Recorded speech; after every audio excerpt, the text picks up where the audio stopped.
Hello, everyone. Welcome to Mayworks BC. I feel like that countdown was giving me some anxiety here. My name is Jonny Sopotiuk, use he, him pronouns, and I'm the managing director of the Imagining Cooperative Initiative.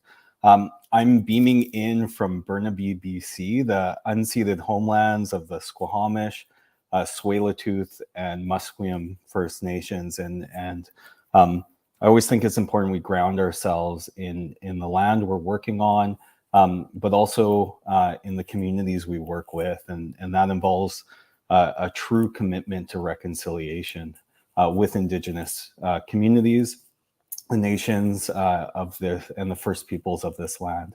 Mayworks BC is a long-standing arts and cultural festival that happens across the world. We're really excited that a group came together this year to bring back Mayworks BC and launch 2 weeks of programming.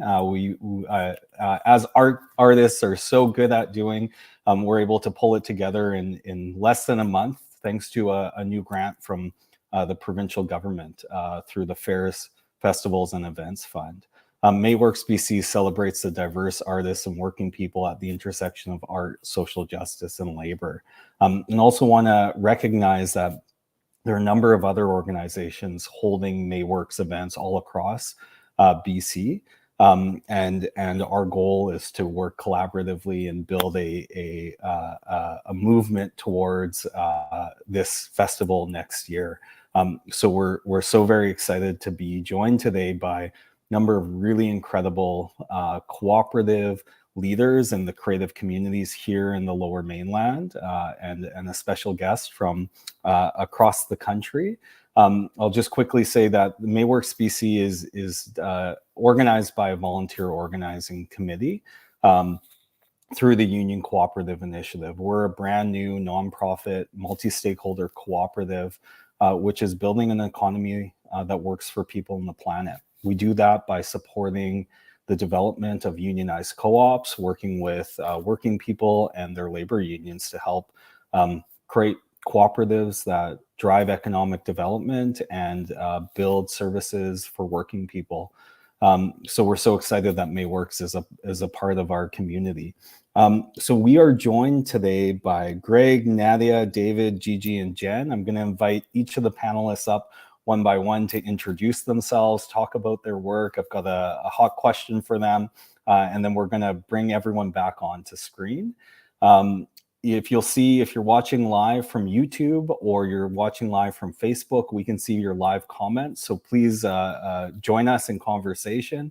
And at the end of this, we will be asking your questions live to the panel. So please drop them in the chat. So you didn't come here to hear me talk. You came here to hear our incredible panelists talk. So I'm going to invite Greg up first to join me on the screen. It looks like magic, but it's not magic. We've got an awesome tech crew in the background who's making this happen. So Greg, welcome. And we'll just, Greg, if you're still muted, just hit the unmute button, and we'll make sure we can actually hear you. There we go. Here we go. So thanks, Jonny, and thank you to everyone else behind the scenes who's made this happen. It's a real pleasure to be a part of this series. So my name is Greg Deputer. I work at Wilfrid Laurier University in Waterloo, Ontario. I collaborate on a project called Cultural Workers Organize, and we research collective responses to precarity in creative industries, a big tent covering arts and culture, media and communication, and tech. And we've explored union drives, occupied cultural spaces, policy reform proposals, and worker co-ops, which is what I'll focus on here. So we're all familiar in this room with the labor problems in creative industries, from precarious employment to racism and sexism, the pressure to work for low or no pay, lack of collective representation, and insufficient social protections. Colleagues and I wanted to better understand if co-ops, especially worker co-ops, are an effective strategy to make cultural work more sustainable, equitable, and empowering. And there's not much research that systematically documents working conditions in creative co-ops. But we need this research to assess their promise and their challenges. So what we did is we ran a survey of co-ops and creative industries. And I thought I'd share just a few of our findings. We published the results a couple of years ago, but I don't think that they've lost any relevance. So I'm going to be drawing from this report, which was called Sharing Like We Mean It. It's a kind of co-op primer, but it also reports on our survey results.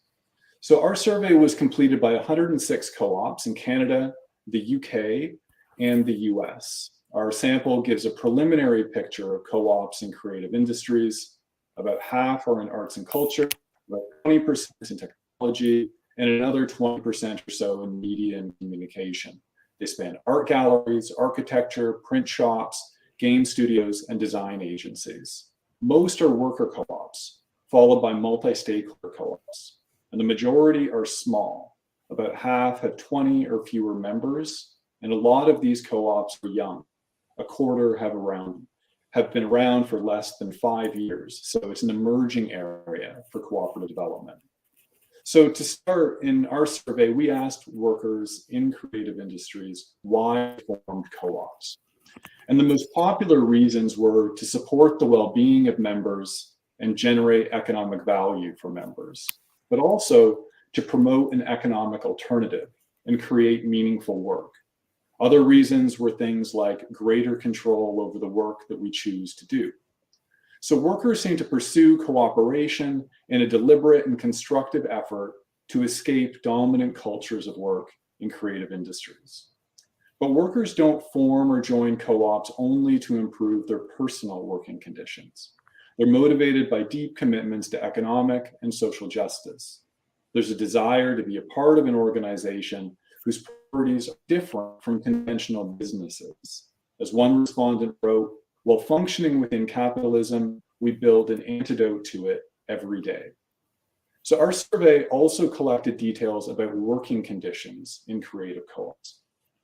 To gauge how well a worker co-op serves its members, we have to look at the quality of employment it provides. On pay, just over half of the co-ops we surveyed say that they meet or exceed standard pay levels for their industry. But that also means that just under half don't meet standards. And many co-ops said that competitive remuneration is a big challenge. Only about 40% of the co-ops provide extended health benefits, for example. So even if creative co-ops aspire to offer decent working conditions, this may not always be possible in practice. But despite our mixed findings on employment quality, more than 90% of cooperators report being satisfied with their general working conditions, which takes me to the culture of co-ops in this sector. So when we asked about the benefits of working in a co-op, stable income did not top this. And this may not surprise anyone in this room. The culture of co-ops, the social relationships within them, seems to be where they have their deepest felt impact on members. For benefits of working in a co-op, at the top list are things like supportive work relationships, low hierarchies, and self-determination over working conditions. One co-op wrote, "The clearest advantage is the absence of management. We run our organization." So the survey reveals a commitment to democratic workplaces, with 86% of co-ops agreeing they aim for consensus when making decisions. One aspect of worker control was especially valued, and that's having say over what projects or clients are taken on. Also, the majority of co-ops cooperate with other co-ops, whether it's sharing resources or procuring services. We also see the emergence of co-op networks, like the UK-based CoTech, whose members train each other, pass on work, and team up for bigger contracts. So our findings confirm the co-op model has a lot of potential to realize alternatives to individualized ways of working in the cultural sector.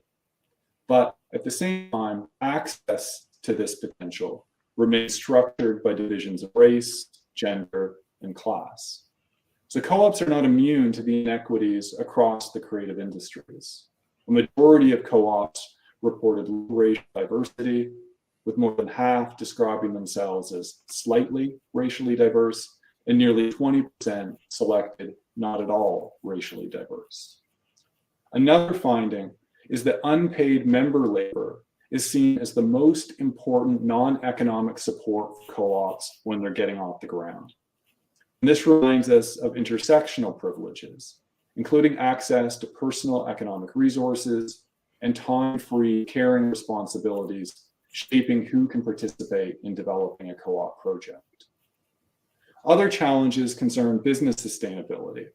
Cash flow is the most frequently identified challenge, and more than half the co-ops don't have a business plan. This reflects a culture of informality, a tendency also indicated by the finding that only 60% of co-ops had formal job descriptions. So to wrap up, I'm going to flag a couple of implications of our survey.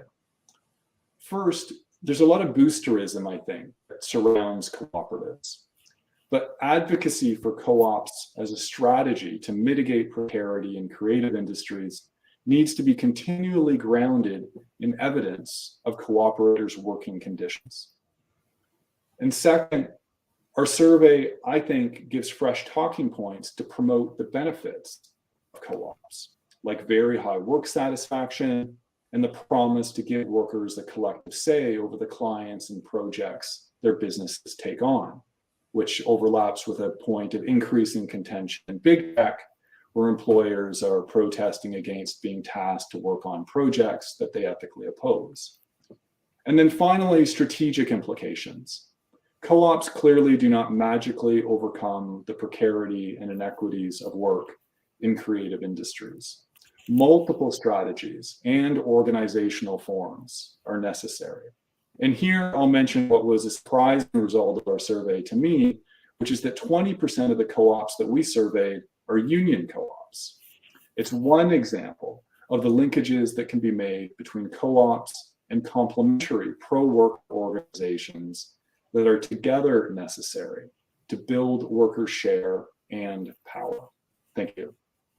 Awesome. Thanks so much, Greg. I have like a million follow-up questions to that. Your research was just so helpful in the work we've been doing on the ground here in Vancouver, British Columbia. I'm going to invite Nadia up on stage next to talk about the union organizing perspective and approach. So Nadia, welcome. So nice to see you again. Thanks. Tell me about yourself and how you got into organizing creative cooperatives as a labor organizer, not an artist by trade. Yeah, sure. That's a great question. So my name's Nadia Santoro. My pronouns are she, her. I'm beaming in from the stolen lands of the Hunkaminam and Squamish-speaking people, including Tsleil-Waututh Squamish and Musqueam nations, still colonially known as Burnaby. And to harken back to what you said earlier, Jonny, it's so important that we ground our work from here. This is foundational, and commit to reconciliation. And so much of what I'm about to say and where my background in organizing really comes from a place of building through union and community organizing. What drew me to this was addressing injustice, and so in a way that supports workers and community to really build another world. And so when you ask this question of not being a formal artist, but finding my way into being a union representative for the Arts and Cultural Workers Union and organizing union cooperatives, yeah, I mean, it's hard to say that art wasn't a part of bringing me to this. Anyone who knows me and you know well, know that I really am a big fan of film, and that's probably an understatement. But I also love music and books and all types of arts and cultural work.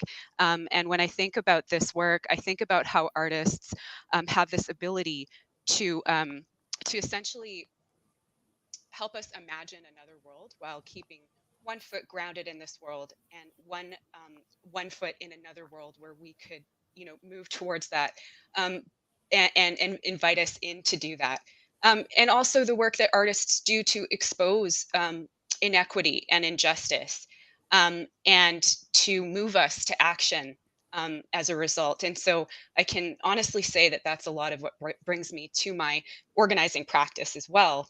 As an organizer, so much of what we do starts from a place of sharing our stories. And often those stories um, help us to identify inequity and injustice and then work together to address that and to end that, and to work to end that. Um, and similarly, when we organize together, we imagine this other world. And we do it in a way where we have a collective and democratic say and then try to make that world happen together and tangibly so. And just thinking back to what was just said around the importance of grounding ourselves into making sure that working conditions are constantly where we come back to, especially when organizing union cooperatives. And we're really revisiting that and making sure that we are addressing inequity as we find it, and really trying to change that and do things differently. Totally. Such important points. And yeah, anyone that knows you knows you're such a film buff. So it's nice to see the organizing in the film and the arts practices converge in work that's so important and it's changing lives. Absolutely. I wanna invite some of our union cooperators up. Up next we have David coming from our VALU Co-op, one of our first union cooperatives, and specifically around the incredible community projects work you're doing. So Dave, why don't you introduce yourself and some of the work you're engaged in here in Vancouver and in Chinatown? Great, thank you. Thanks, Johnny. So my name's David Ng, he, him pronouns. I'm an interdisciplinary artist, co-founder of Love Intersections, a media arts collective of queer artists of color, also one of the co-founding members of VALU Co-op. So in terms of our community projects, when VALU moved into the Chinatown studio, so we have a studio on the ground floor of the Lim Sai Hor Khao Mok, a benevolent association building. And I have a long relationship with that building because I've worked for Hello Cool World that has been in that building for 22 years now. And so when that space became available, and we were discussing as a co-op, to potentially take the lease. We had long conversations of the roles that artists have played in actually gentrifying many neighborhoods, but also specifically Chinatowns across Turtle Island. And so we built we mandated a no surpluses and no kickbacks model in our co-op. So all surpluses go back to employing our members or to funding community projects that serve community needs. And for folks who are watching that are outside of Vancouver, Chinatown is also neighbored by the downtown east side. But because we were physically in Chinatown, and also mentioned, on unceded Indigenous territory, but because our studio was in Chinatown, we started doing a collaboration with the elders who owned the building. And how really it started was, we had a meeting with the elders, and one of our members pointed to these like really beautiful old books. And the elder, said, they're really beautiful. And what the elder responded, we really want these archived, they're falling apart. And another elder mentioned, we would love to have a website.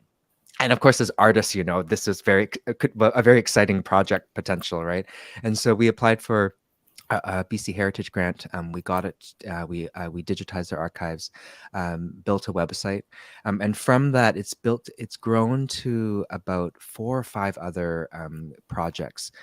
It culminated into a pretty big visual art exhibit that we did in their space, called the House of Nine Dragons. So we interviewed them. We did oral history work, and we did some art projects with them that we showed, and it was a really beautiful way that we could, not just partner with the elders, but also then create public facing, public engaged work around the history of Chinatown. Some of the not so nice histories of segregation, but also thinking about the living history and the continued struggles that folks face in the neighborhood. I'll just end by saying, just sort of maybe looking into the future, the trajectory of where we're going. So from that project, we've also been doing a collaboration with the Downtown Eastside Heart of the City Festival. So they started seeing some of the Chinatown work that we were doing, and sponsored the first few window displays that we did that featured Chinatown stories. Oh, we love dogs. I'm also dog sitting, so if you see the a dogs dog are coming for a visit. yeah, all good, all good. So after they sponsored a few of the windows, we also built that into a new collaboration, where we're going to be collaborating with Nadine Spence on her project honoring our grandmother's healing journey, which is a project that is about honoring Downtown Eastside grandmothers. Yeah, and so we're really excited about the developments of that project. Yeah, I'll leave it there, but maybe I'll just end by saying we thought about in thinking about starting a co-op. We were also really thinking about, as Greg mentioned, the intersectional nature of that organizing and how we can sort of deepen relationships, but also thinking about social justice in all angles of our organizing and activism. Yeah, thanks so much, David. One of the things I love so much about the Community Projects Working Group is it's actually embodying the concepts of mutual aid, right? It's deeply integrated with the LIM Association, using the power that artists, at least in Canada, have to apply for a lot of really great funding streams, and using that to be able to pay artists themselves to do this labor that the elders are requesting. So it's such beautiful work. Thank you. Up next, I wanna bring up Gigi from our sewing cooperative. Gigi was one of our earliest cooperators who joined in the height of the pandemic. So welcome, Gigi. So nice to see you again. I'm wondering if you can introduce yourself and your work. Likewise, thank you for having me, Jonny. Then at the onset of the pandemic, everything stopped. And I see all the news on TV, and I was wondering, how can I help at the same time providing for my own economic needs, because my medical had been cut off and I needed to buy medication. So in a short conversation with my mom, she said, I sent you to sewing school. You have skills. Why don't you start making masks? So after several prototypes, and in one of the Facebook groups, I posted I needed to sell to supplement my medication. Jonny was kind enough to buy, and the rest is history. Then I didn't know anything about a co-op or a union. I had no idea. I just had vague knowledge about it. And after several prototypes, then I saw that people coming together, artists, sewers, everyone coming together for an economic, social, and aspiration needs. And that's when I understood what cooperative organizing was. And I hope to see that we will go further again in the future. Well, one of the things, Gigi, that struck me about you and your work, new to coming to co-ops, like, remember that first conversation we had on the phone after I bought your masks and you were undercharging for this incredible work, was when we were starting to talk about how we could support you and support each other through the cooperative model.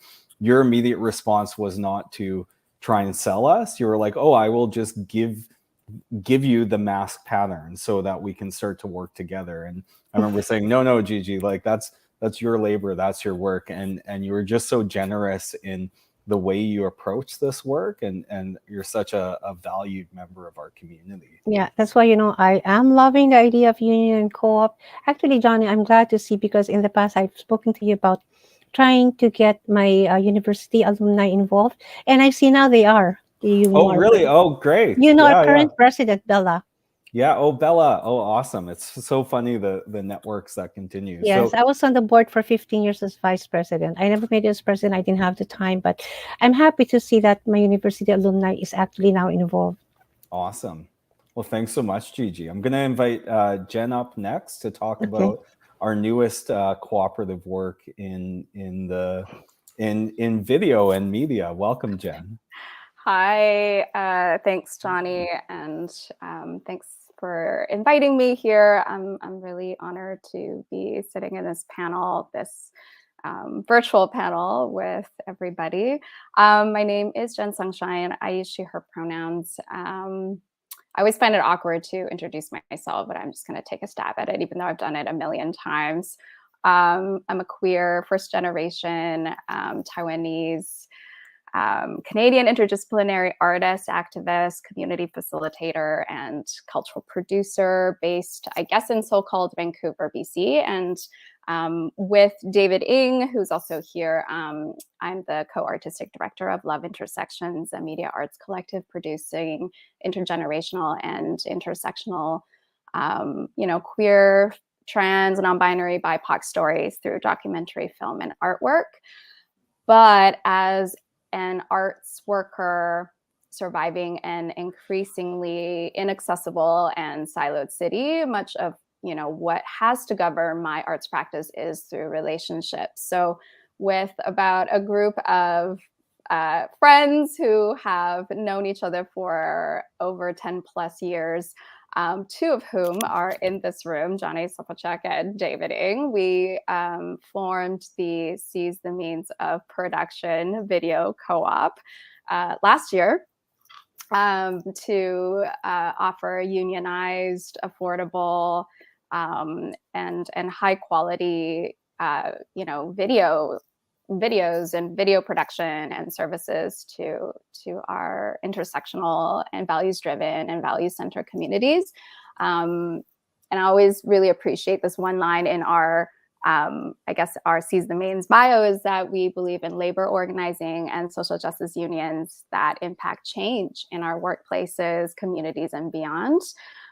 So for me, and I think for all of us in this new baby co-op, as artists and as cultural workers who straddle the intersection of social justice and art, we also bring a kind of like creative and artistic sensibility to the work that we do, while also honoring, the ethical relationships that we have to land. And so I really appreciate Jonny and others for, acknowledging the work that we do on stolen land, and also the kind of relationality that is part of the work that we all do. And in addition to honoring, communities, but more importantly to each other and to the relationships that we have cultivated and deepened so beautifully over the years, over 10 plus years, my gosh. And so far, it's been a while. It's been a minute. It's been a minute. But what is time, right? What is the concept of time? So far, we've worked with the Vancouver and District Labor Council, IATSE, United Way, QP, and political candidates across the Lower Mainland. And I think I want to just share, last little project, just one project I think that really stood out to me that we did recently is the Water is Life campaign. And we worked on it with QP National to create a series of videos with members of QP National Indigenous Council. And the campaign essentially is attempting to raise awareness about the ongoing struggles of Indigenous peoples and of course, access to clean drinking water. We filmed and interviewed with 5 of QP National's Indigenous Council members from across so-called Canada, and profiled the work that each of them are doing locally and also nationally. And so one of the main questions that we asked each of them is, what does water is life mean to you? And I just remember so Lindsay Pohl, who lives in Treaty 7 territory near Calgary, said, the water talks to you. The water will tell you stories. And then she went on and talked about her grandmother, her Kukam, who told her stories of growing up with, clean and pristine water long before colonization, that the lake that she grew up in was a lake of healing, that heals, the next 7 generations. But the sad thing is, but now these waters are now poisoned and almost dangerous to even be immersed in or to touch. And the quote, and then another quote I think she said is just, water is life. Water is what gives us everything. If we don't have it, there is nothing. And it was just really such a powerful project that is still resonating with me today, because I'm reminded that every time I turn on my kitchen tap, I know that this fuels and informs my work, but it's also my privilege to have access to clean drinking water so quickly at my fingertips. So yeah, I think I'll just stop there. I just wanted to kind of share that story and share that project that we worked on, and then and go from there. Thank you. Well, thank you, Jen. I love that project as well, because it you know, as we started this panel on, you know, here's a way that a cooperative structure is helping to work in solidarity with Indigenous communities. I had the privilege of being a glorified PA on that day, you know, assisting in the creative labor there. But it was such a amazing project to be able to work on, and doing such incredible work that was led by a union's Indigenous caucus. They were or the council that was setting the mandate and the campaign, and so bringing your skills to the table to tell those stories. It reminds me back to in the early days of VALU Co-op, when partnered with Indigenous Women Outdoors and did a mutual aid fundraising campaign to allow more Indigenous urban women to access the outdoors. And these are the things that I think the cooperative movement and labor unions working in collaboration with creative people can bring to change work. Absolutely. So Jen, I'm going to ask you to stay on with us and invite the rest of our panelists back on, with a shout out to David, who is both a panelist and doing the incredible tech work in the background, jack of all trades.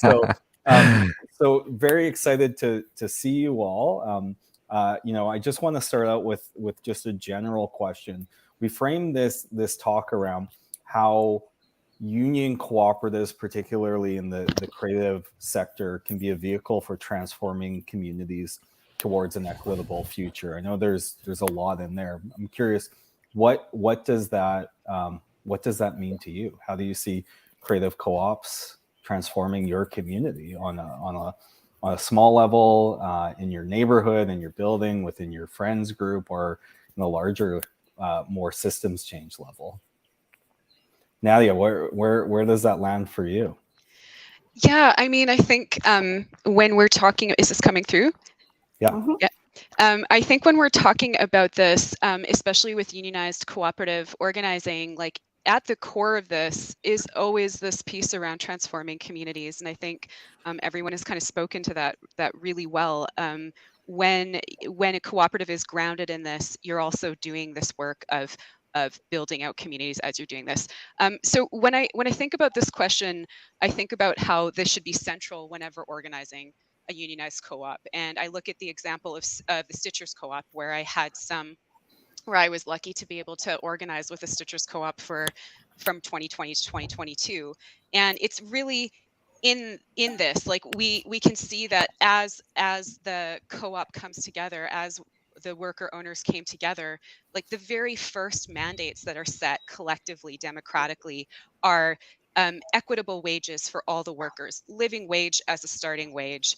And the second mandate was looking at surplus of the co-op already, in the early stages, thinking where would surplus go? And it was two places: one, back into the co-op to support workers in the co-op, and two, into our community. So really, right from the start, there is this focus around building community relationships. And then, it kind of goes from there. Even the visioning that happened within the cooperative was around how to turn the space into a hub to support community projects, while also turning it into a hub for organizing for garment workers, for textile workers, and across the industry. So that's where my mind turned as I was thinking about this. And I think that was similar, Jen and David, similar to the conversations that started out in VALU. Totally. I mean, what comes to mind for me, and this might get a bit philosophical, but I mean, I think the question, I mean, I'll state the obvious, but the current capitalist system, the current capitalist economy, obviously isn't working for everyone, right? This profit as the to like with like at any cost, profit at any cost for the highest profit at any cost is obviously harming.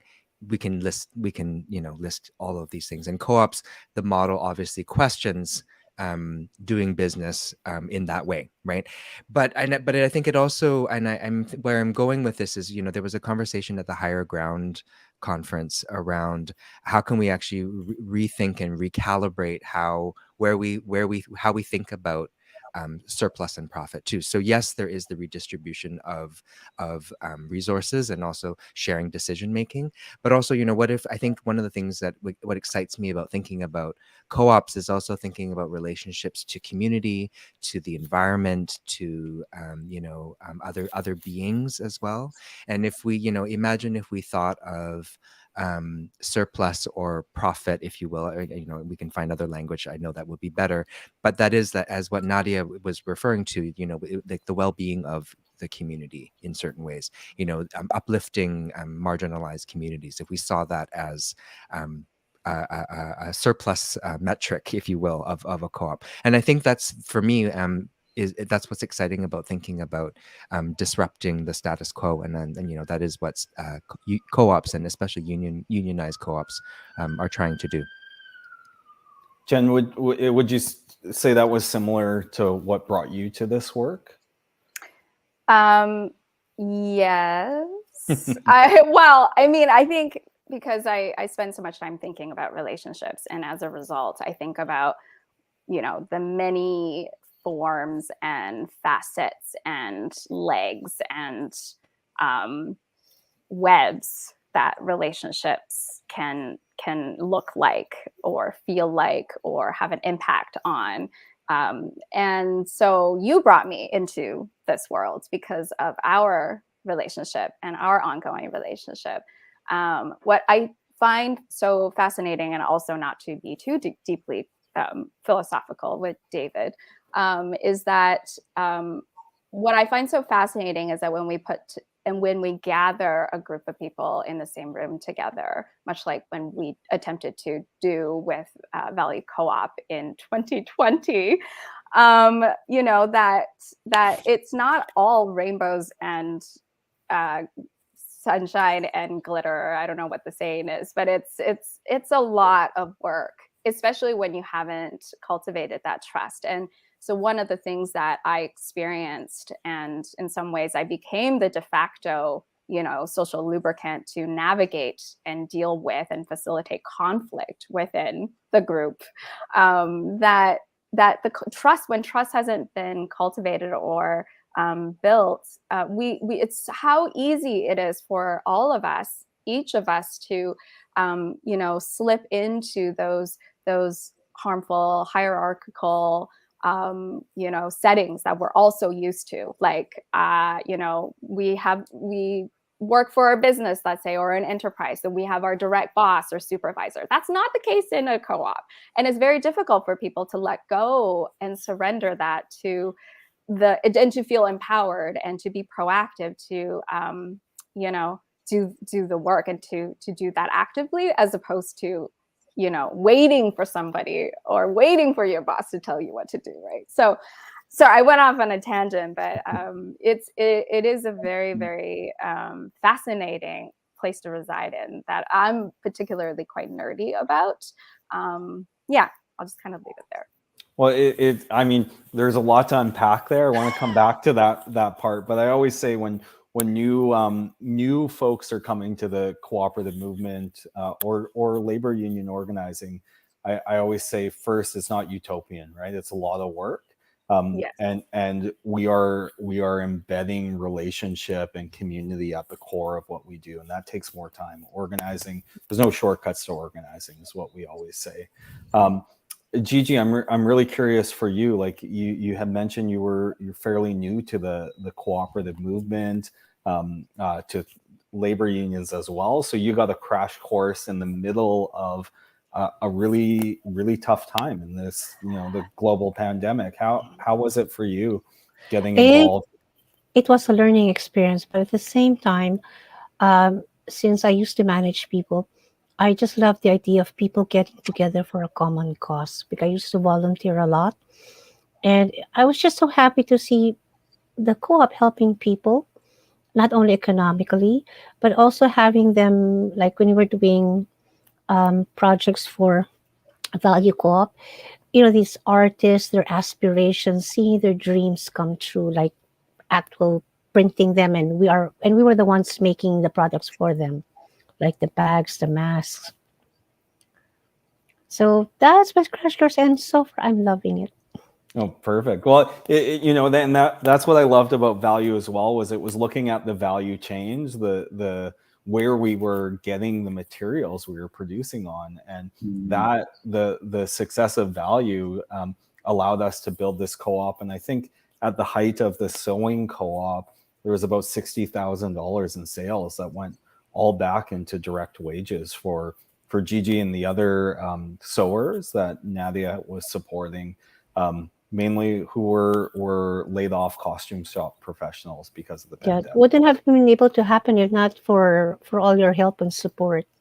Well, it wouldn't have been able to happen without your incredible patterns and work and leadership, Gigi. So, Greg, I'm curious. You've been able to look at this both on like a micro level. I remember doing an interview with you and Kat at the start of Value, but also on a macro level, and in terms of transforming to equitable communities, whether some of the surprising findings you found or systems level approaches that are kind of missing in this ecosystem. I think one of the things that's missing is also one of the things that inspires me most about the Embryonic Union Cooperative Initiative.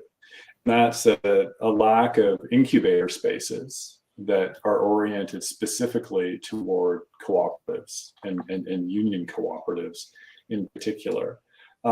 So I think what's really exciting now, I think, are a series of accelerator programs, incubator projects, mutual aid groups that are attempting to support early stage co-ops in a variety of sectors, but particularly in tech right now.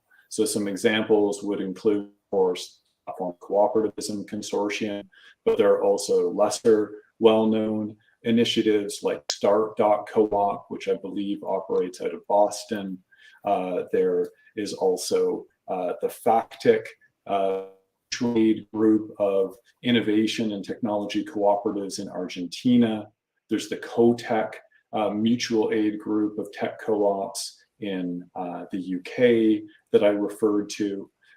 So I think that's really exciting to see how the cooperative movement is not necessarily trying to push for the core model to be put on the agenda in mainstream dominant incubator spaces and accelerator programs, but instead is developing their own. I see a lot of possibility in these programs that deserve to have, I think, greater coverage. And it's also interesting to see conversations emerging in the context of these groups, like Exit to Community, for example. That's another one, where there's a conversation about how successful co-ops that come out of these incubator spaces or accelerator programs could help to fund the next early stage co-ops that come through the same programs, right? A kind of commonwealth model. So I think that's interesting as a part of building out the infrastructure to support cooperative development. And that's another finding, I think, from our survey, that upstart co-ops are not relying as much as they might on cooperative developers, partly because we don't have enough cooperative developers. But that's why I see this infrastructure to be so important and urgent, right, to fill some gaps around cooperative development. Totally. And that leads well. I see a whole bunch of questions coming in off of YouTube and Facebook. So if you're tuning in live, feel free to throw them in, and we've got only 13 minutes left, but we'll get to as many as we can. There's one question around shortcuts. No shortcuts to organizing. So the question is around, do you have specific advice on how to start a new co-op? And this specifically relates to a multi-stakeholder co-op, a community worker co-op. So I'll just throw it out to all of you. What would be your kind of one kernel of advice you wish someone had given you when you started out in this work?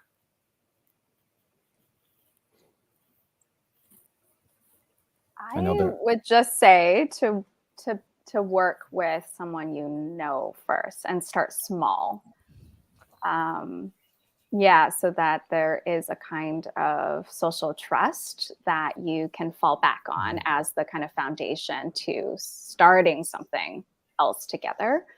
Better yet, if you already have a core group of people and you're already creating something together, yeah, I think, and then you go through the process of, turning that group into a co-op. I think that would really, really be helpful from the get-go.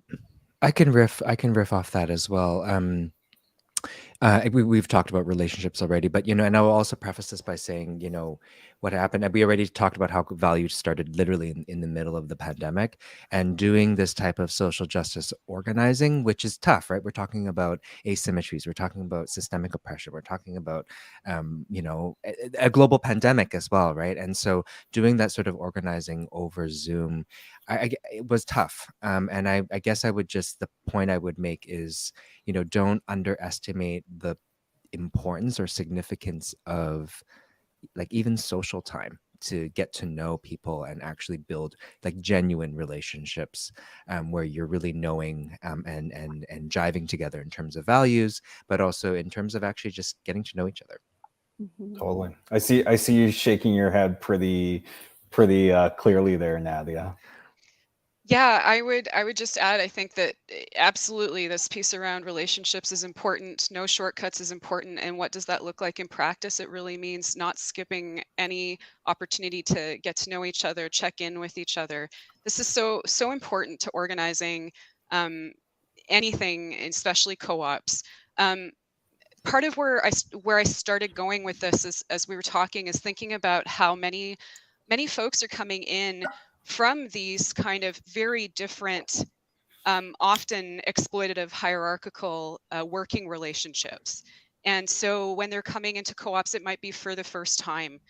And so much of being able to build an equitable model in your co-op is also being able to trust each other to have the conversations when something isn't working, to not feel afraid to have that conversation, which many folks feel that fear in their workplace sometimes. And so this is a different way of doing things. And the way that we build relationships with each other is so important to being able to, like we were saying earlier, it's not always, roses and sunshine, whatever the saying is, right? But so in those moments, being able to have those relationships so that you can have those conversations, which can sometimes be a little bit more difficult, and taking the time to get to know each other and really and sort of build that solidarity that you're going to need to build a strong co-op. So, and then just one last thing, even just to kind of tack on to what David and Nadia have shared so eloquently, is that to not also be fearful of conflict, that it's okay to have conflict. In fact, conflict can be productive, and oftentimes, while it is time consuming, if done right and everyone is part of that process of conflict resolution, we actually can deepen our relationship and friendships with each other, because now we've worked through a conflict together. And how wonderful that is that we are still alive and that our feelings may have gotten hurt, but that we're still here at the end of the day. And I think that's really helpful when you have this collective goal, is actually to go through conflict together. Totally. You know, it's sprinkles and sparkles and rainbows sometimes, and then it's tough community building work. And I always say it's like a family, and sometimes we don't love each other all the time or like each other, but we should have love, and we got to spend the time to build those relationships.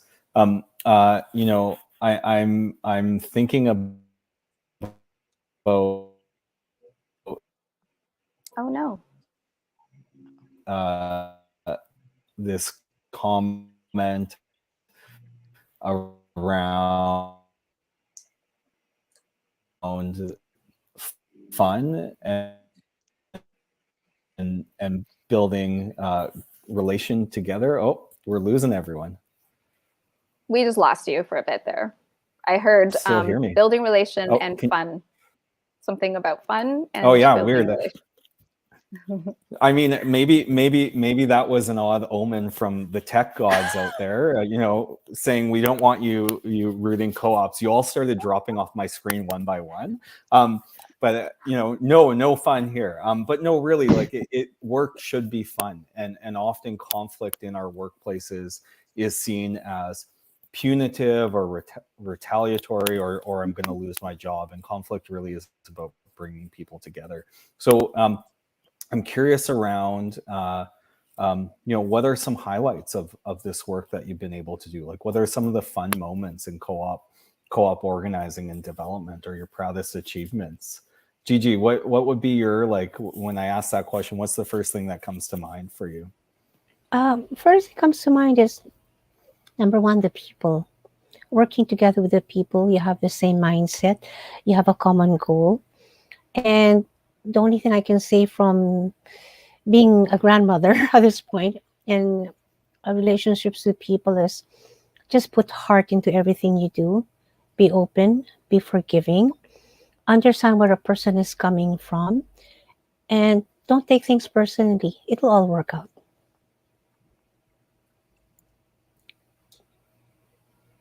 Oh, sorry, am I frozen or? No, you're good. Oh, okay. It's just that. It's just about being, as Juan Henry says, be kind.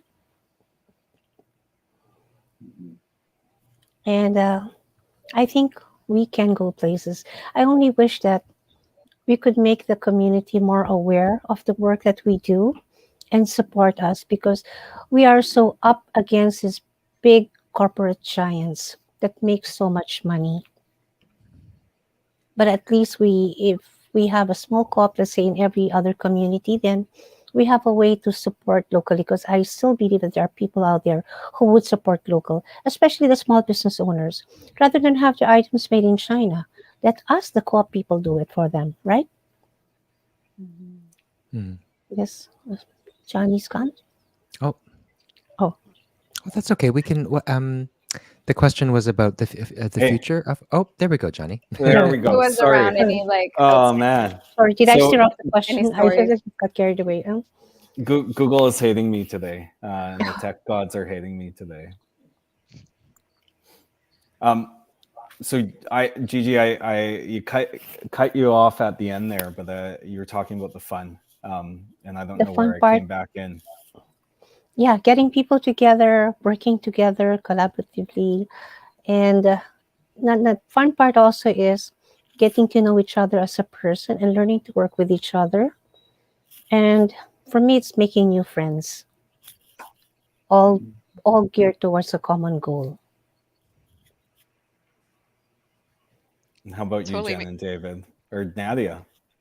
I was just going to quickly pick up on, like, one of the highlights for me was working with Gigi and the worker owners at Scoop when you were visioning what, like, you start with where we are right now, and we kind of set goals around that, but we also think bigger down the line. And I loved those sessions because we would talk about maybe housing fashion lines out of the cooperative, or having big training sessions and education for sewers in the cooperative, or how can we develop sustainable models for producing different items in the co-op. So, like, this was some of the interesting and fun stuff too, because we would talk about where we're at right now, but then also vision where we could be in the future. And I thought that was always great. and some great ideas came out of it.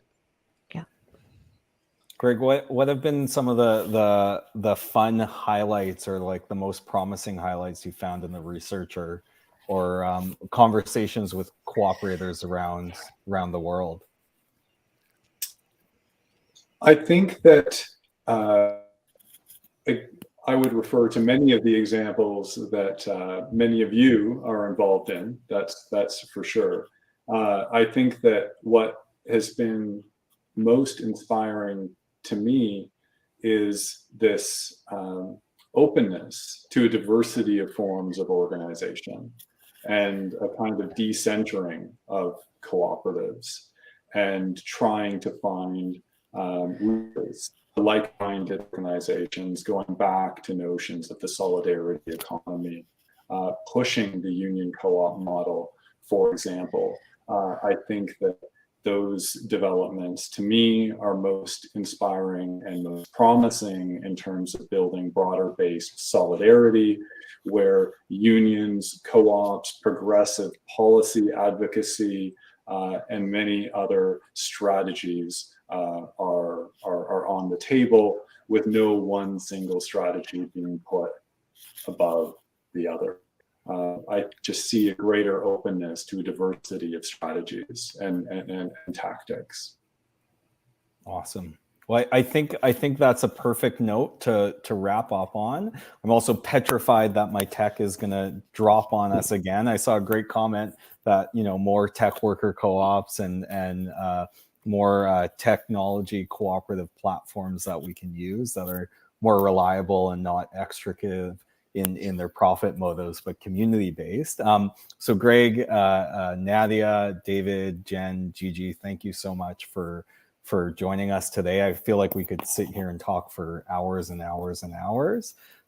If there's any kind of, I'll throw it out one more time. If you have any parting words or advice or places that folks who are interested can follow your work, where would they go? Where would they continue to stay updated on you and your work?